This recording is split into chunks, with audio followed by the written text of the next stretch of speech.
Selamat pagi Bapak Ibu dan Saudara-saudari, kita kembali mendengar renungan kita pada pagi hari ini. Marilah kita terlebih dahulu berdoa. Kasih karunia dan damai sejahtera dari Allah Bapa kita dan dari anaknya Tuhan Yesus Kristus menyertai kamu sekalian. Amin. Bapak Ibu dan Saudara-saudari, renungan kita pada pagi hari ini tertulis dalam Lukas 10 ayat 21. Pada waktu itu juga bergembiralah Yesus dalam Roh Kudus dan berkata, "Aku bersyukur kepadamu Bapa, Tuhan langit dan bumi, karena semuanya itu Engkau sembunyikan bagi orang bijak dan orang pandai, tetapi Engkau nyatakan kepada orang kecil. Ya Bapa, itulah yang berkenan kepadamu." Demikian firman Tuhan. Bapak Ibu dan saudara-saudari sekalian, banyak sekali manusia yang sering terjebak pencarian hikmat yang ada di dunia ini. Baik itu ilmu pengetahuan, kekuatan, dan pengaruh sebuah kekuasaan. Menurut hemat saya, hal ini tidak akan menjadi salah apabila dipergunakan dengan baik dan positif. Yang dikhawatirkan adalah ketika manusia dikuasai oleh hikmat dunia ini, sehingga lupa kepada Allah, Sang pemilik hikmat yang sebenarnya. Itulah sebabnya Yesus bersyukur di dalam ayat ini, bahwa Allah tidak memakai orang-orang yang bijak dan pandai di dunia ini sebagai orang yang menerima firman Tuhan. Hal ini menjadi tantangan yang serius ketika ada berbagai golongan Yahudi yang tidak sepaham dengan Yesus dan bahkan menentang kedatangannya. Mereka adalah golongan orang-orang pandai dan bijak, tapi pandai dan bijak menurut pengetahuan mereka saja, bukan disertai dengan iman yang benar, apalagi dengan jelas mereka menolak kedatangan Tuhan Yesus. Lalu melalui apa Allah bekerja menyatakan karyanya? Allah menyatakan karyanya kepada orang-orang yang kecil, yang terpinggirkan, dan tidak dihitung dalam komunitas orang Yahudi. Ini terbukti ketika Yesus mencelikkan mata orang buta yang duduk di pinggir jalan. Yesus menjelaskan tentang air hidup kepada perempuan Samaria, yaitu kaum yang tidak bisa disatukan dengan Yahudi. Yesus membangkitkan Lazarus, bahkan memilih para murid-muridnya dari kalangan orang-orang yang tidak terkenal dan tidak punya jabatan yang lain. Maka tidak heran kalau kita membaca Alkitab, kita akan banyak menemukan peristiwa-peristiwa mukjizat, karya Allah yang luar biasa, karya yang tidak mungkin menurut manusia tetapi mungkin bagi Allah.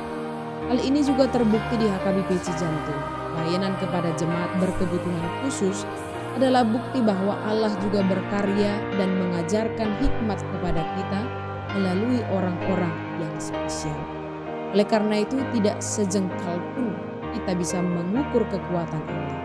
Karena Allah berkarya bukan untuk menunjukkan kekuatannya, melainkan mengangkat orang-orang kecil, orang-orang yang lemah. Itulah tujuannya, melayani bukan untuk dilayani. Marilah Bapak Ibu dan Saudara-saudari, jangan lelah bekerja di ladangnya Tuhan yang diberikan kepada Anda sekalian.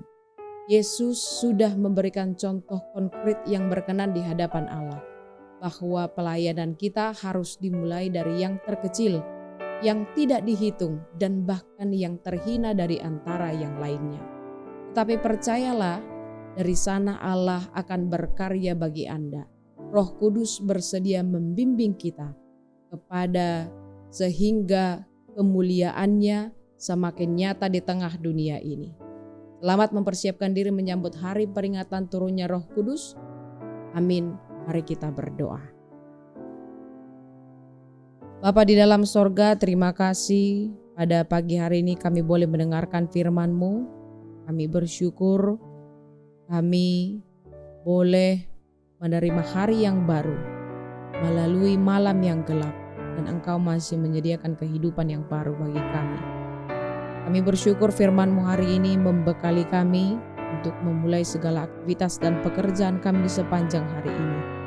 Kiranya kami termotivasi oleh karena firman-Mu pada hari ini, bahwa pekerjaan yang sederhana, pekerjaan yang kecil, yang sekiranya tidak terhitung, atau saudara-saudari kami yang menganggap temannya yang lain adalah orang-orang yang tidak dihitung dari antara kaumnya, orang-orang yang terpinggirkan. Siapapun itu ya Tuhan, ternyata Engkau memberkati kami semua.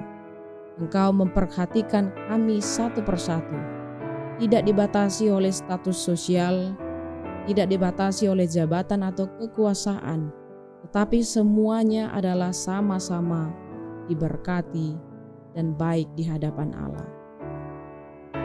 Melalui firman pada hari ini ya Tuhan, baiklah Engkau semakin memberkati kami, mengajari kami melalui Roh Kudus-Mu, agar kami tumbuh menjadi orang-orang yang memperhatikan saudara-saudari kami yang miskin, yang terpinggirkan, yang tidak dihitung dari antara kaumnya.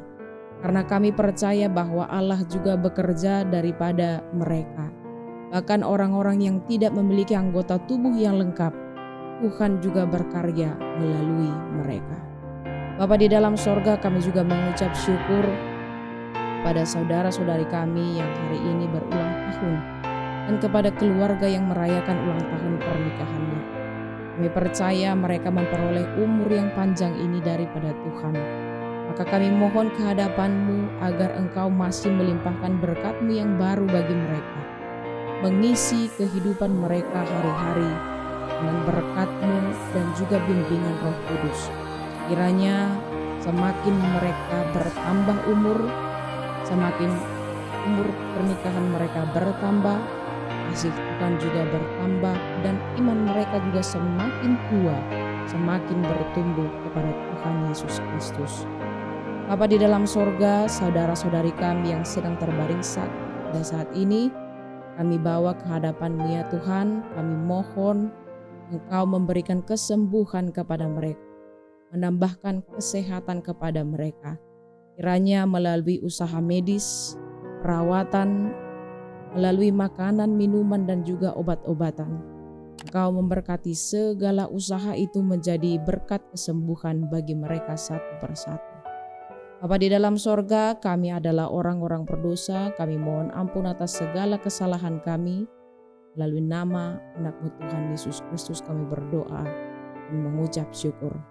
Anugerah Tuhan kita Yesus Kristus, kasih setia Allah Bapa, dan persekutuan Roh Kudus menyertai kamu sekalian.